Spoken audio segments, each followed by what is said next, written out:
We have arrived. This is Webb Parton, your host, and we welcome you to the Free Range Dogs podcast. This is a place where we stake out a shady spot and talk about all things dog. Find yourself a soft piece of grass, spin a few circles, plop down, rest your feet, and join us in this joyful conversation.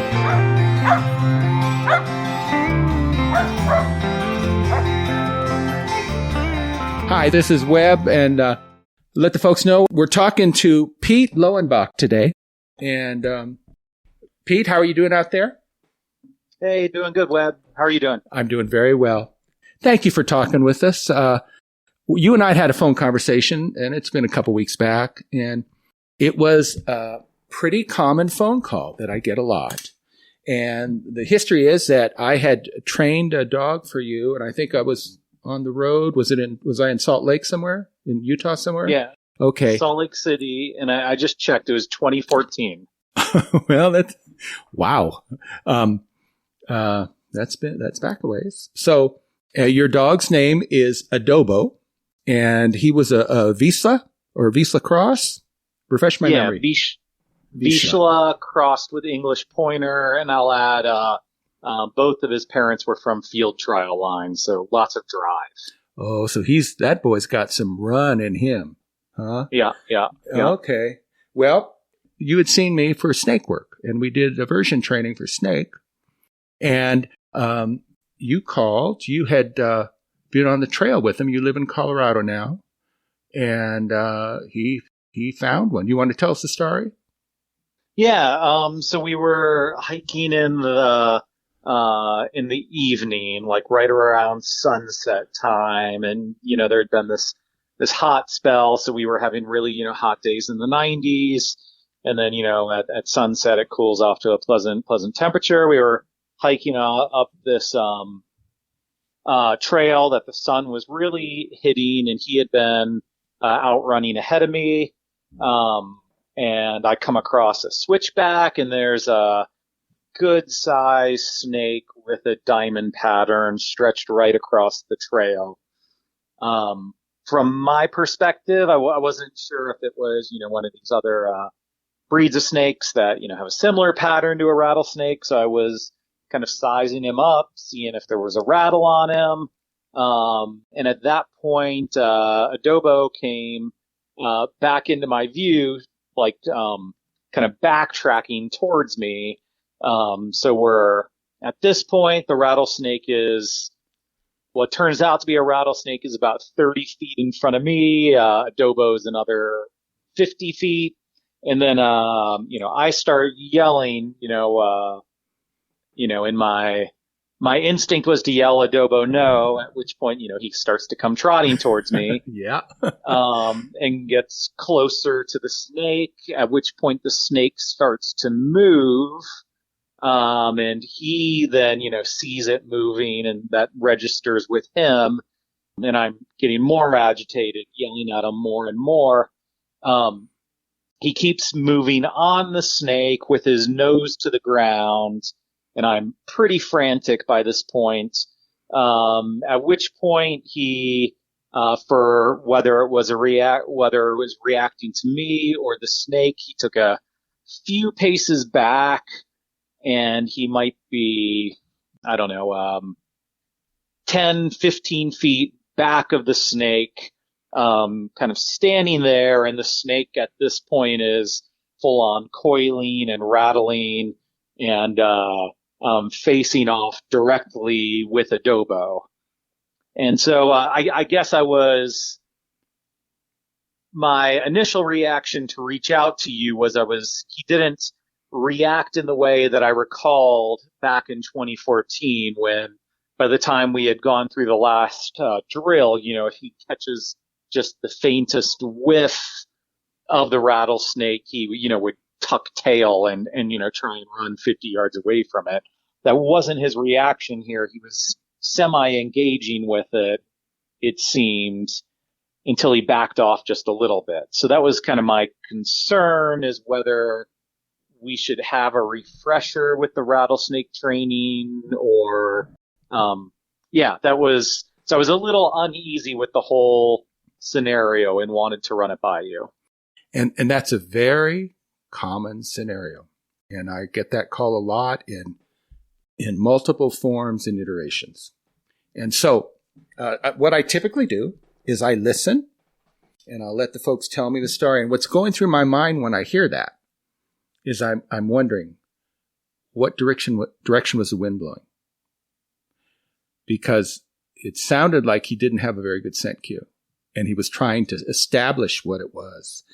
And that's the hardest thing for our folks. And I'm sure I told it to you in the trainings, but we humans are visual creatures, and we are so deeply ingrained in that concept that you gauge the world through sight. And so the primary way that we assess a thing is we look at it. But you know that it's different for our dogs. The primary way they assess a thing is they smell it.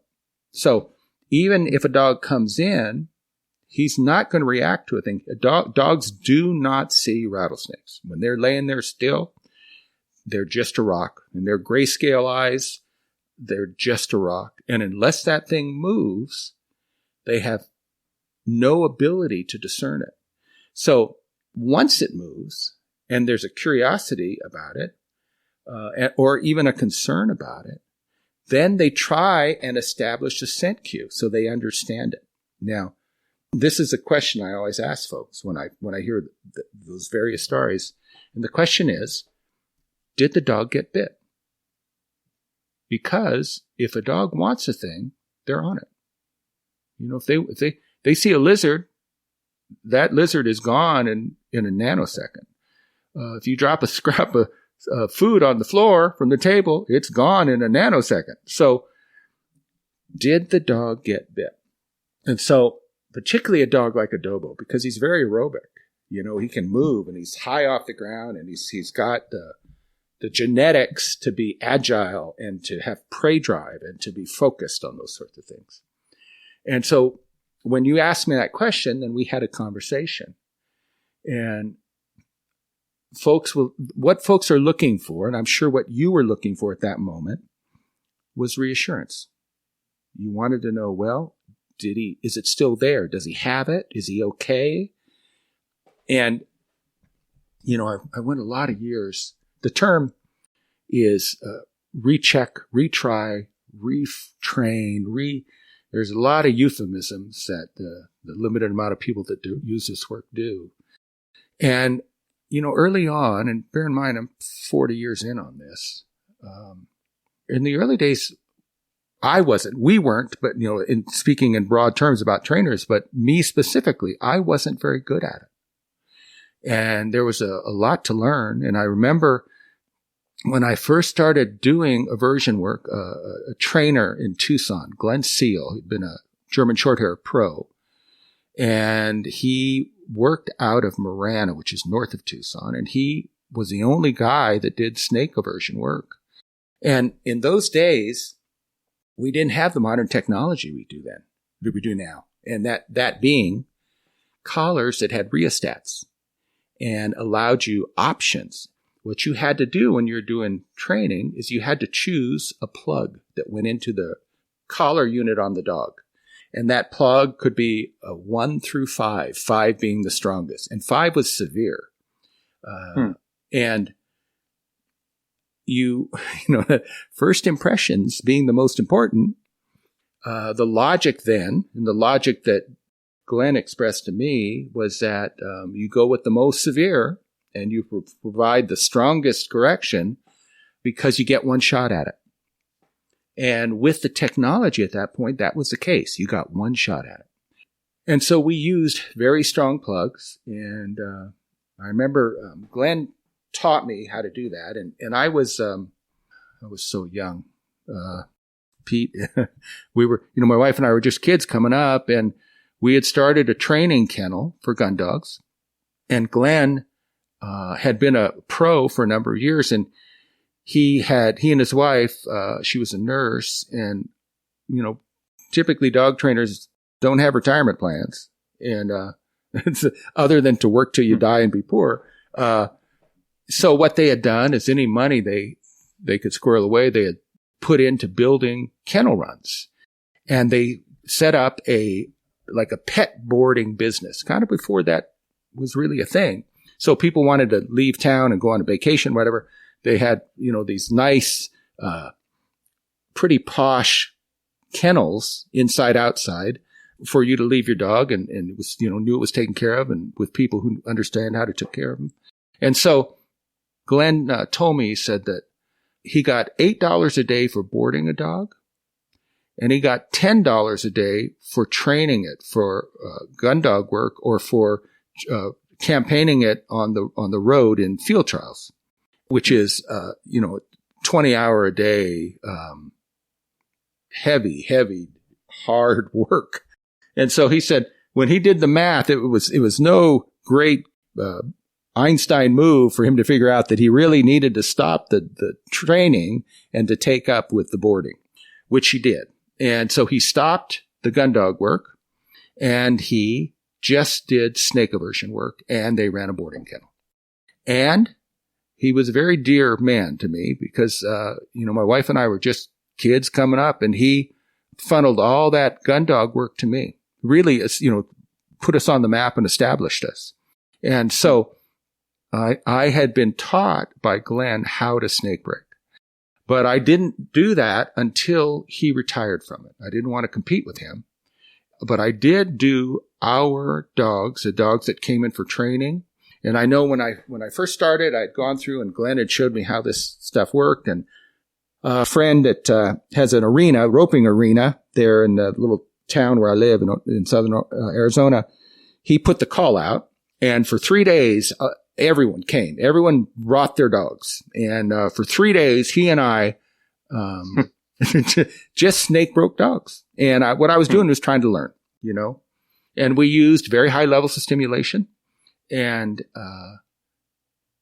we got some real reactions from dogs because you're using very high levels of stimulation. But I'm not sure that we really did the amount of good that we thought we were doing. Because in truth, when you use a high level of stimulation on a dog, all learning stops, becomes panic and flight. And so you'll notice, and if I was training in 2014 for you, you notice that there had been an evolution of thought on my end. And just like everybody, if folks know better, they do better in the vast majority of cases. And I tried to find a way to do it better and to learn from it. And so over the years, and after doing tens of thousands of dogs, I've developed other methods. And I use very little stimulation. I tend to use sound or scent to give a dog a pre-warning that there's something there. And then I can use stim to touch them, but it's not, I'm very careful with that. So yes, in the old days, we did retrains or rechecks because we didn't do a very good job to begin with. And in the old days, that was the norm across the board, with the limited number of gun dog trainers that they are. That was a business model. You set that up and you did a training and you had people come to you every 1 or 2 years and you charged them another fee and you zapped the dog again and called it good for a year or two. And I found, and bear in mind that I was a trainer, so folks just doing the avoidance work don't really have the connection to folks who actually have to train those dogs and work with them and reestablish trust and regenerate some curiosity around people they don't know and all the sorts of things that backfire when you take a dog to a bad snake training experience. Okay.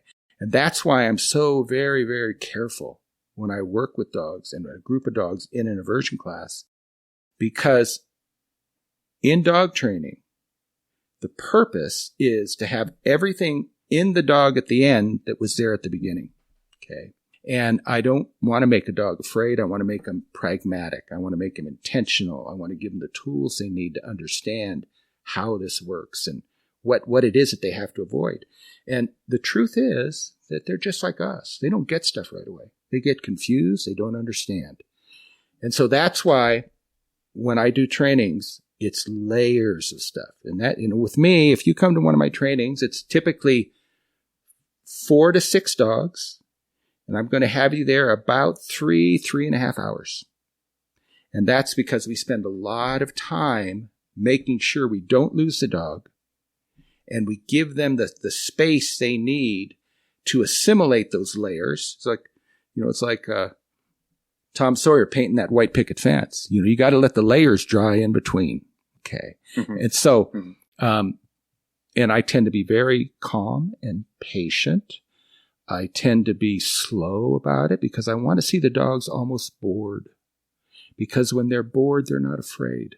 They're not, the world's in order. They understand what's happening around them. They're comfortable. And they're best able to receive that thing that we're trying to teach them, and it not be a scary thing or a negative that they don't understand. And so when someone calls me and asks that question, I know, and that's the other question I asked, did I train the dog? I know if I train that dog, I know what I did, and I know that a dog doesn't leave me unless they have it. And I'll stay there until we get it. And that doesn't happen very often, but sometimes we gotta stay after class a little bit, to maybe go to plan B or C or D to make sure we understand that the dog knows what that scent is. And the specific is this, that we're looking for 3 cues. When you brought Adobo in and we showed him a rattlesnake, and he'd never seen a rattlesnake before, didn't understand what that gray bump was, and all of a sudden it moved. And then it had sound and movement. And then ultimately it had a scent cue. And we spent time with him getting those 3 things. But most specifically, the thing that's most important is the scent piece of the training, because that's how they gauge the world. So when Adobo went up that trail, he must have gone by that snake just at some distance, if he was ahead of you. Might have hurdled it, for all I know. And that is very, very common. I will hear people say, my dog stepped right on it. My dog stepped right over it. And you have to understand it from the snake's perspective. When we do the trainings, I spend a lot of time in the beginning of the class talking about the 2 principal participants in the class, and that is the dog and the human that are on that interaction. But there is a third one, and that's the snake. And, we humans, we have an elevated focal plane. We're higher off the ground. We see in color. We have color vision set up for daylight. From our elevated focal plane, it is easier for us to see distance. We can see the ground that's in front of us because we're higher above it.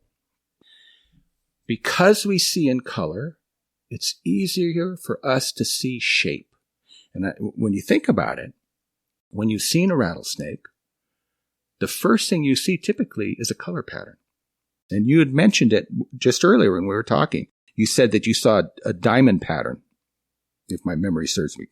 Yep, that's right. Yeah.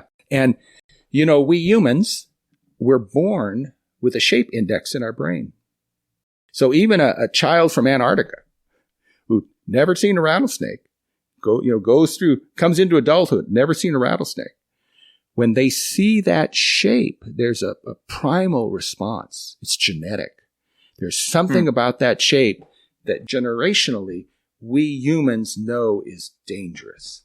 Okay. And so when people see that color pattern through their superior elevated color vision, and they see that pattern, and that pattern morphs into a shape, and your brain clicks through and runs it through the hard drive, and your brain spits out snake, we humans go, Ike.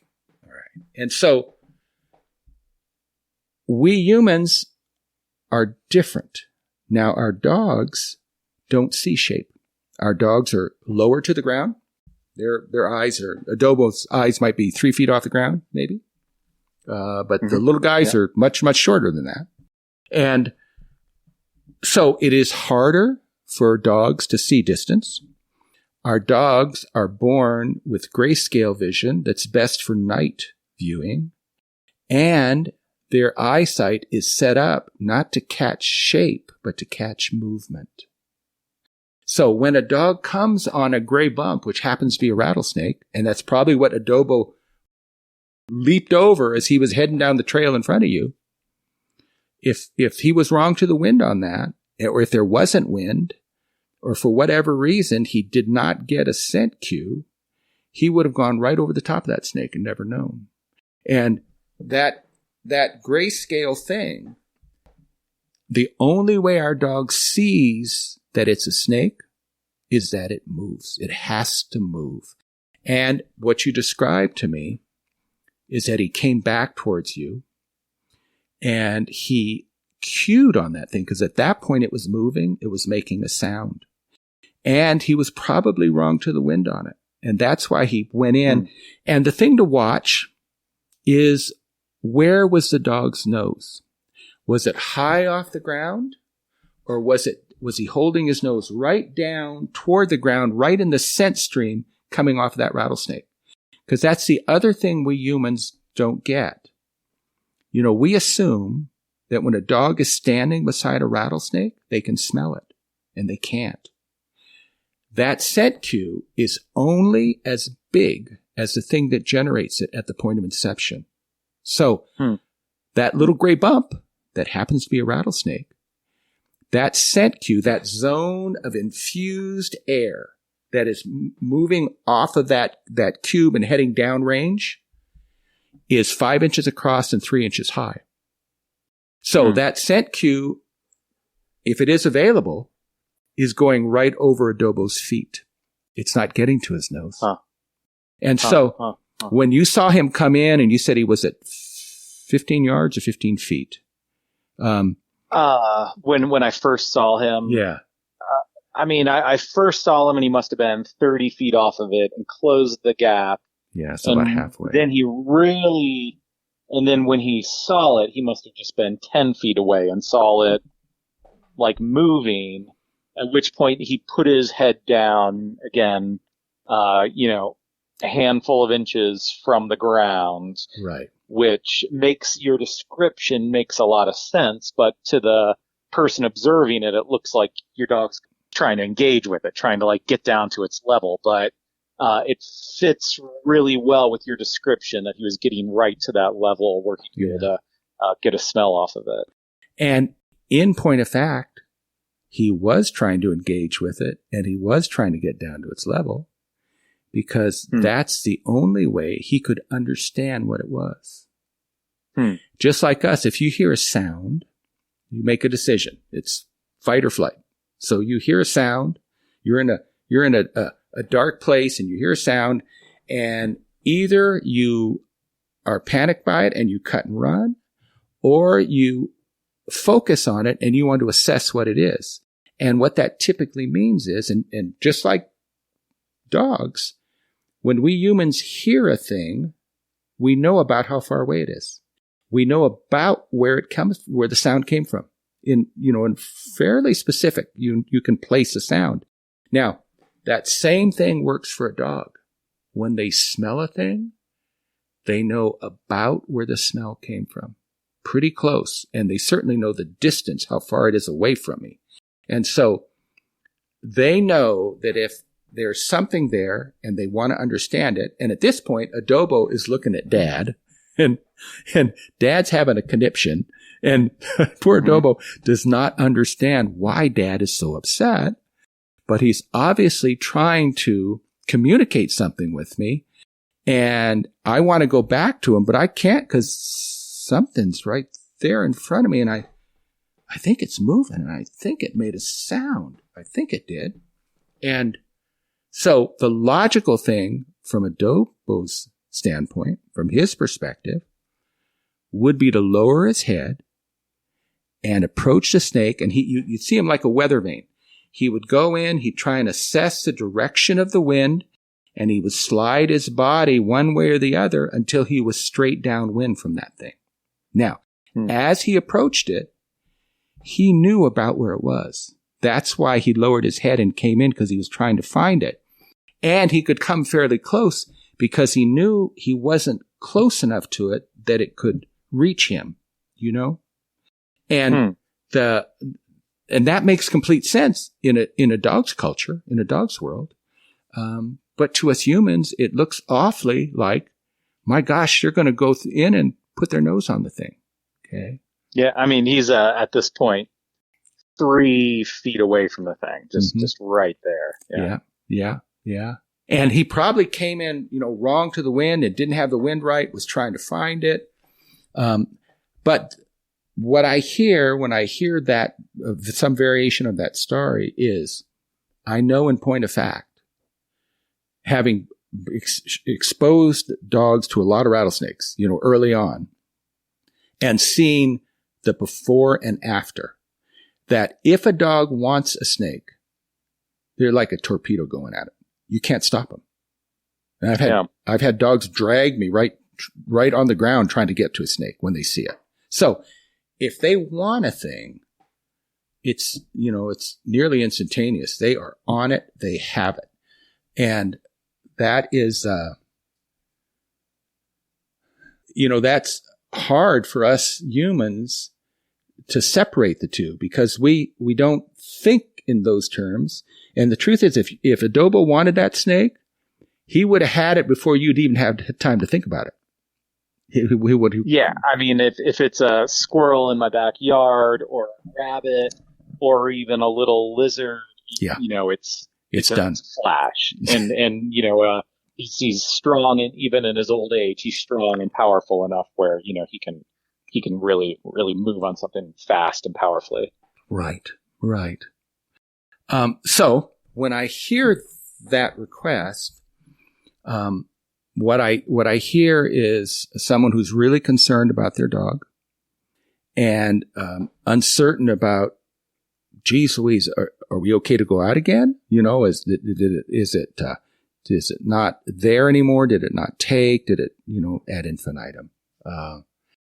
And so exactly. And so, in the old days, and I still do on time to time, in the old days, I would say, well, I know that this is about you and your comfort level.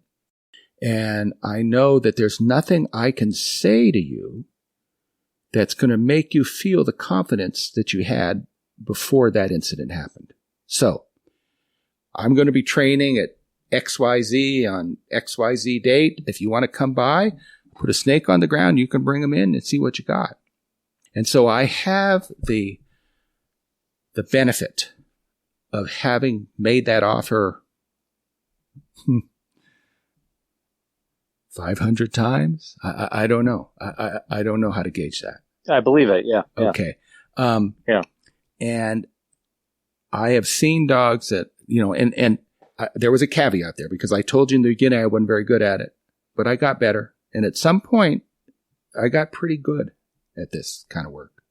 And at this point, I know if you give me a dog for, 3 to 4 hours, whatever that training takes for that particular group of dogs, when they leave there, rest of their life, it's done. Don't need to see you again. Don't need to do it again. It's done. And I can say that with some level of confidence because I've had the ability to check it multiple times. Now, what we do at this point, if someone, because often someone will say, well, we got, my dog's 10 years old, 11 years old, 9 years old. We got a new pup. We want to bring him in, or, and my neighbor has, X, Y, and Z. And, so we set up another training. And what I do is I tell him to bring that old dog. And we use that as the first dog to go in. Now, again, I have the benefit of watching how those dogs respond. We set up a group and everyone takes a position, and I talk at folks for a time before we actually begin the work. And there's a very specific reason I do that. What I'm looking for is a certain comfort on the dog's level. And I'm looking for a certain comfort with the geography of the training. And by that, I mean that dogs don't learn about bad things. They learn about bad places. And dogs don't avoid bad things. They avoid bad places. And that's why the trainings always fail for folks who don't get that, is because they go in and they establish a geography and they train, in some of these trainings, Pete, you can't believe what I've seen over the years, or stories I've heard, but people will show up and there's 20 dogs there, 30 dogs there, and they run through them in 2.5 hours, 3 hours, and each dog's getting 5 to 6 minutes, and what they're doing. And the dogs are sniffing the other dogs. They're smelling the other dogs. There's a sensory carnival going on, and the snake is just like one sideshow in it. Snake doesn't even show as a sideshow because there's so much stress, so much dog stress on the ground.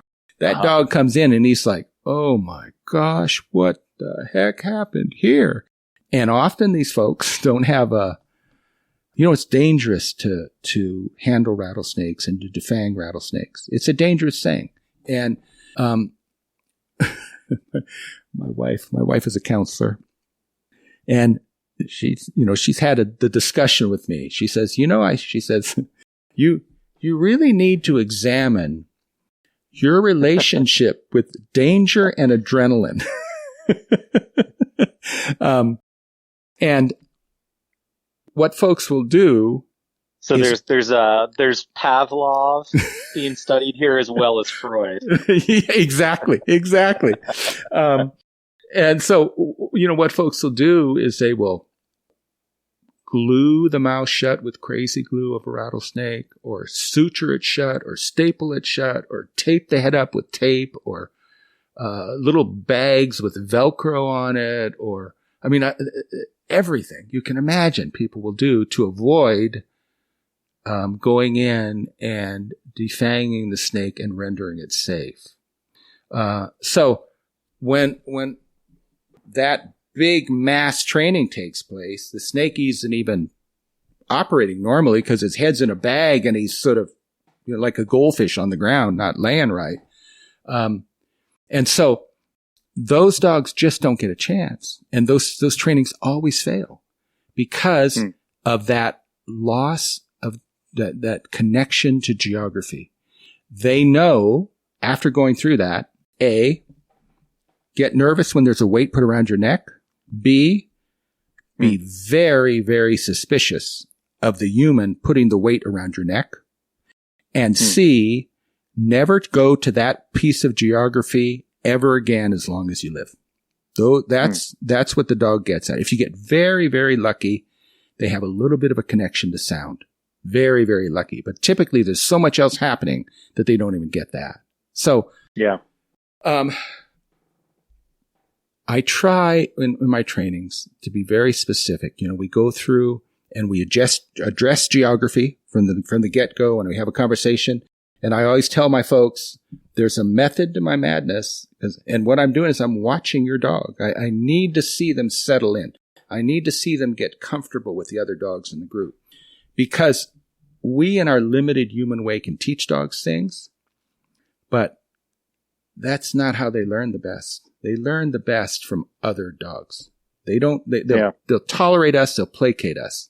They believe other dogs. So if we can embrace their culture and teach them within the confines of their culture and their experience of the world, then we get the best layer of protection that we can. Okay. And so that's why I'm fairly confident, when you call me and you say, I'm concerned about this, and I can go through and I can explain all that to you. And I have many times, and an hour and a half later on the phone, trying to walk someone through how it works. Now, having said that, and I generally make the offer, if this is really important to you and you're really concerned about it, I'm going to be, XYZ on such and such date. If you want to come by, I'll put a snake down. You can see it for sure. And having done that many, many times, I see those dogs, they sit down at the chair And the minute I break out the carpet with stress cues on it and I take a snake out to check fangs, it's like the dog's looking around like, oh my gosh, what? Oh my gosh. And you see the whole body language change. And it's a great dog to use for the first dog to go in because they won't go near the snake. But when they get downwind of it, that you immediately see them react. Their body language changes. Their back goes up. Their tail gets tucked. Their ears go down. And they go sideways to it. They turn their back to it. They won't look in that direction. They get that opaque kind of glare like, I didn't see anything. I don't know you're there. Please don't get offended by me. And every other dog in the group looks out and thinks, oh, geez Louise, what is he on about? What's on that carpet? What is that out there? And they want to know. And then their nose turns on, and then we can begin the training.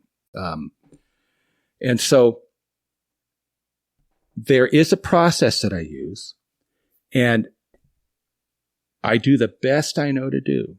Now, having said that, that training is not 100%. And I can't make that guarantee because in truth,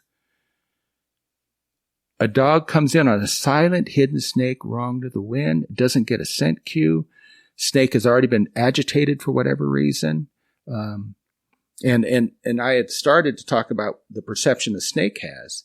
You know, snakes, they will let dogs go right over the top of them. If a snake doesn't think you're there, I mean, you know that they're there, they won't react. They'll lay there very still.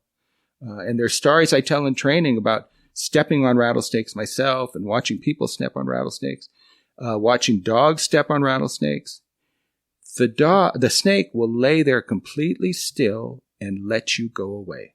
That's their best chance of survival. There is no upside for a rattlesnake to betray its position to a human, because when they do, the majority of the time they end up dead. And so it's a terrible survival strategy. And so they feel something approaching, they deflate the air in their body, they sink into the ground, they lay there completely still, they let whatever is approaching go right over the top of them, and they wait till it goes by, and then they continue on about their business and go back into the grass and disappear. And that's the norm for a rattlesnake. But I understand how folks feel. And as I'm telling you, I understand because I know that the training is not 100%. It is possible for your dog to get tangled up with a snake. Now, I was a gun dog trainer for many years. I was a quail guide longer than that. So I've spent multiple thousands of days in the field behind bird dogs in snake country. During that time period, I've never had a customer's dog hit or one of our own dogs hit in the field during daylight. We've had 4 snake bites, and those have been in the backyard and the dog yard after dark, where a dog went through a doggy door into a dark dog yard, did not know a snake was on the other side.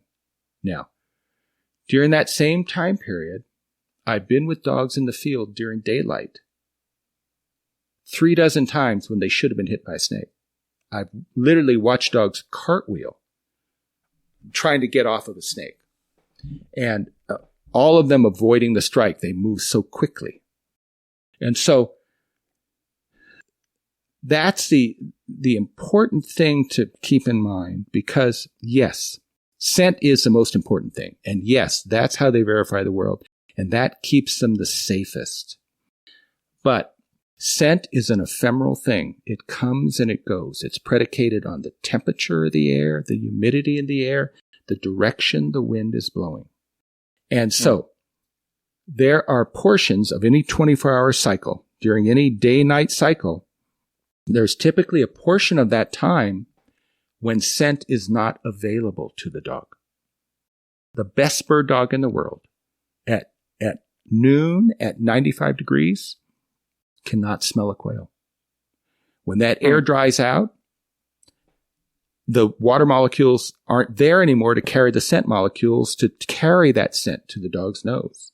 And so when it dries out, it's gone. They're handicapped, and they have to wait until the conditions return for their noses to start picking stuff up. When I was guiding quail, we would hunt in the mornings, and we might hunt depending on the morning, the amount of humidity in the air, the temperature. We might hunt till 10 a.m. We might hunt till 1 p.m., just depending on how long we could get scent work, how long the dog's noses worked well enough to be able to smell a quail. But there was generally a break in the middle of the day. And those conditions would shut down, and you would feel it shut down. You could feel the hot in the air. You could feel that warmth coming on. And when that happened, it was done. They'd go right over quail. They couldn't smell them anymore. And somewhere typically in the afternoon, maybe 3 o'clock, 3:30, 4 o'clock, 4:15, somewhere in that end of the day, and maybe we had a good hour and a half left, maybe we had a good 40 minutes left. But you would feel it in the air, and then we'd hunt till that time came, and then we would have a siesta, and I'd have a packed lunch, and I'd have cots lay out, and my guys could take a nap, and at chairs and sit around and rehydrate. And then in the afternoon, we would go out again when the conditions returned for the dog's noses to work. And so when I tell you that I was with a dog 36 times in the field, and I saw them avoid the strike of a rattlesnake, that was 36 times when the scent piece of the training failed. Because normally a dog that's been trained and the conditions are right, a bird dog working the field, like Adobo running ahead of you on a trail, if he's running and he has his own free lead to go where he wants, he's going to work the wind. And what he did is he went right by that snake. So when you came around, when you called him back and he came coming back at you, more than likely he was wrong to the wind. More than likely. It would have been interesting to watch where his nose went as he came in, because it sounded like he went down low again to try and find it. Okay. But when they're running, I've watched bird dogs pick up rattlesnakes, out to 100 yards, 60, 80, 100 yards. And they just come in, they hit that scent cue, and they just drift. And it's not a thing they're necessarily afraid of. It's a thing they're not interested in. In my case, it was, birds. And it wasn't birds out there they were smelling. They knew it was one of those things, and they drifted off of it. So go ahead. My question, I had a question, I guess, about his response after he recognized it or smelled it, and he backed up a few feet to, he's about 10 feet off, and he just, I'm looking at, there's me, there's the rattlesnake, and there's him, and the rattlesnake is staring at him, and he was staring back. I couldn't tell if at me or at the rattlesnake, but just kind of, he definitely wasn't turned to the side of it. Mm-hmm. He definitely did not have that, the reaction that I remember when, by the last drill we did during your training where, he mm-hmm. tucks tail and runs away. So I'm curious how you would interpret that reaction. I would guess from his perception, he didn't know what to do. You were clearly upset, and you were trying to give him a message. Yeah. And what he wanted to do was run back to you. But he couldn't because that thing was between him and you. And probably a portion of, and I'm guessing here, but probably a portion of it was he wasn't quite sure where it was. Or he didn't quite know, or he hadn't, because that scent's moving around. Again, he doesn't necessarily see it, he smells it. And it's just like us. When you walk up on a rattlesnake, the first thing I do is check the ground around me to see if there are any more of them. So there's got to be a lot of uncertainty. And, our dogs, they live in our brains. There's telepathy. They know. They're connected to us in another way. And so he knew that Dad was worked up and Dad was concerned. And it wasn't that he felt you were angry with him. It's that it's probably an emotion that you were feeling that he wasn't familiar with. He may not have ever seen you that frightened and concerned for him, that desperate to communicate with him to back away. I don't know what, Pete, I'm not sure what word I would use, but there's does that make sense to you? It does. His experience of you was unlike anything he'd ever seen before. And on top of that, I think that's one of those things right there. And if I could just smell it enough, I could get a fix on it. And so that would be my guess. But, I wasn't there, so I'm not sure. That does beg the response, though, because the proper way when something like that is happening, the proper thing to do is to remain calm. And because the same thing that Adobo was feeling, that franticness that he was feeling from you, so was the rattlesnake. Okay. And that frenetic kind of energy you were throwing off, that rattlesnake is picking up, And, and you got to, folks tend to think of snakes and, I'm not a snake guy. I mean, there are people who really like herps and God bless them. They're beautiful animals. I understand that the amazement of the different reptile species and that. But I'm a dog guy. So, I have lived with and worked with rattlesnakes intimately for decades. So I probably have a better sense than the vast majority of other humans about rattlesnakes. And I'm not talking on a intellectual level. I'm just saying, sort of a gut feeling. I know that they are sentient beings with personalities and temperaments. And, most folks see a snake and think it doesn't think or it doesn't feel, or that's not the case. And so when I see that snake on the trail, Adobo has gone by it, the snake hasn't reacted, you come up and you're frantic, and then Adobo comes in and that snake's in the middle, and that snake rears up and goes into a defensive posture. You see a snake that's angry. I see a snake that's afraid. And I see a snake that is taking a last-ditch desperation Hail Mary. He's hoping that he can bluff his way out of this. He's hoping that he can look big enough and make enough noise to somehow skate out of this. Because, the majority of the time, when a human finds a snake dies shortly thereafter. And hopefully as we become more enlightened as a species, I'm referring to humans now, not snakes, but maybe both of us. Sure. Yeah. That we will realize that, all things are just trying to survive. They're making a living the way that creation gave them the template to make a living in this world. And so I'm careful to assess some sort of sinister affect to a snake, because it's really not the case. They're really, again, I'm not a snake guy, but they really just want to be left alone. They really do. And you got to generally do something to get bit by a snake. And that's not to say it doesn't happen. Dogs get bit a lot.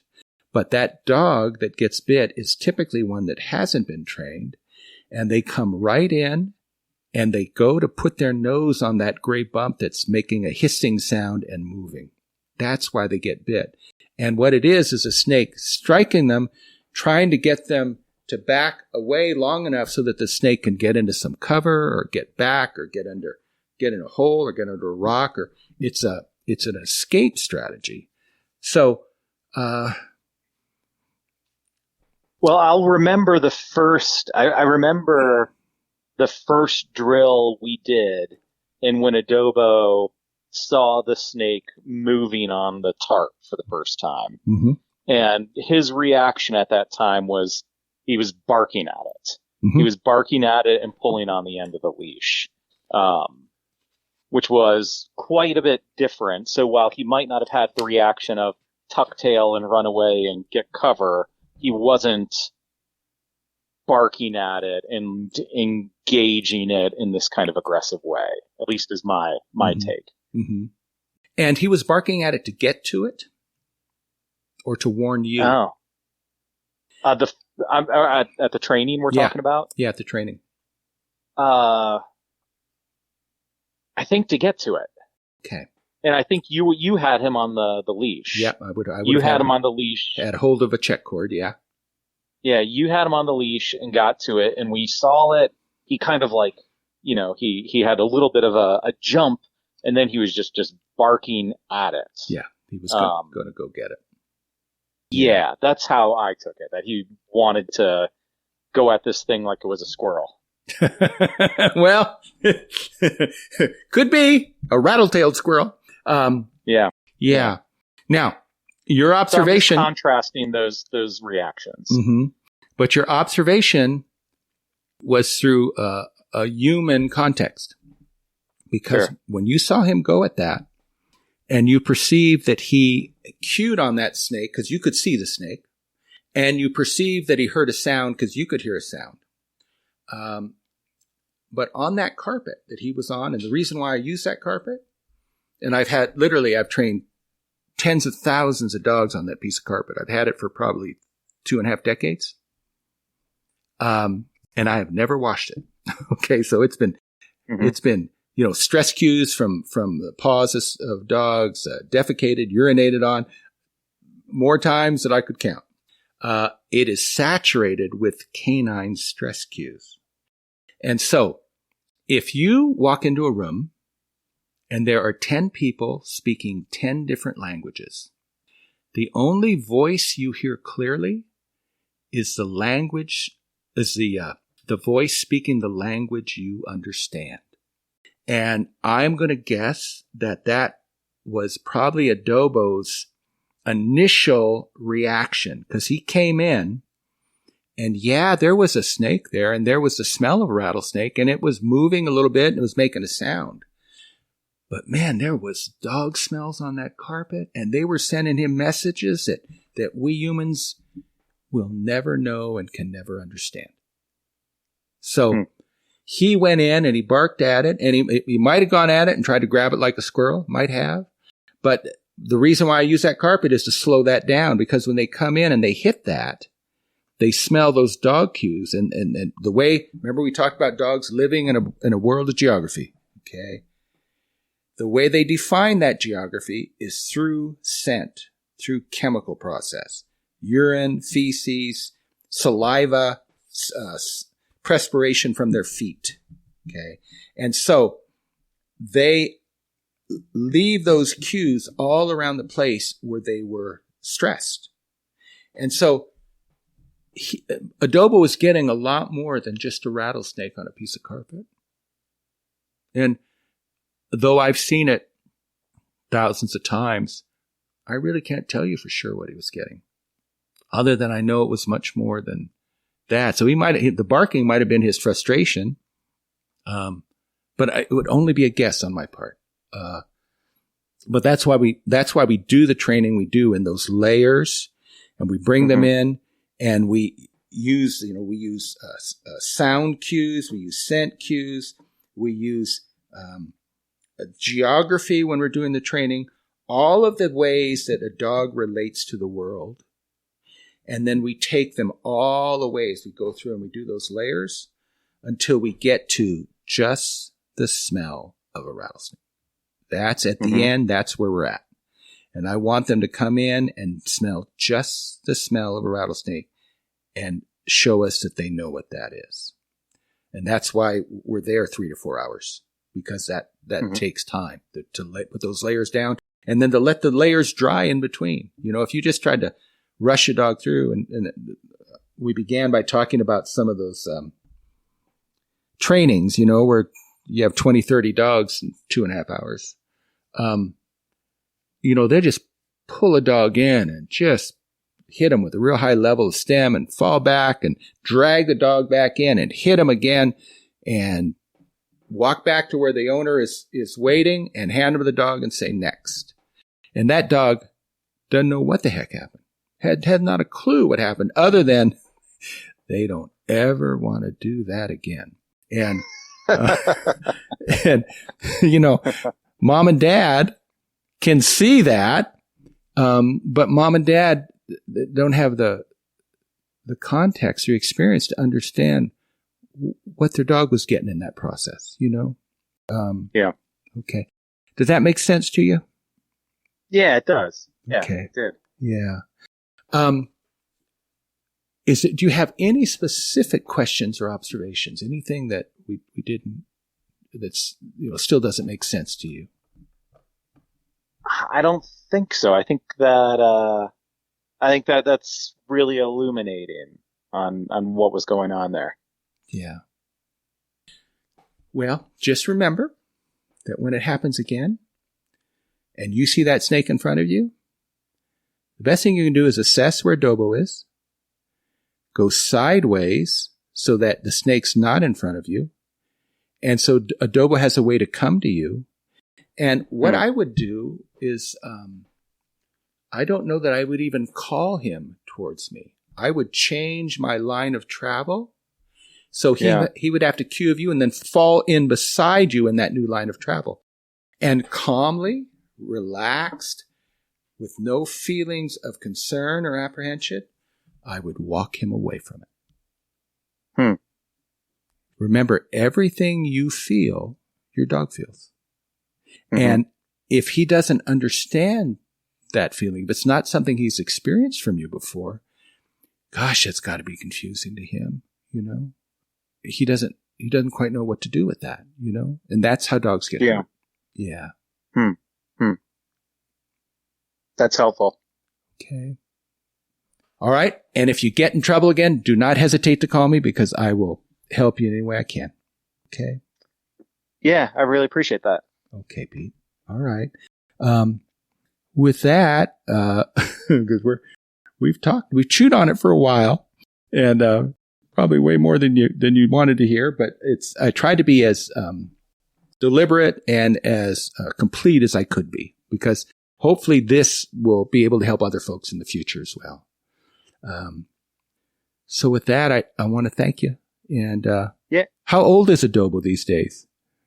He is, he was born in December 2011. Oh, geez Louise. So it'd be 22. So he's, 10 and a half. Okay. And, we had a scare last summer with a tumor on his, what was it? Was it on his spleen?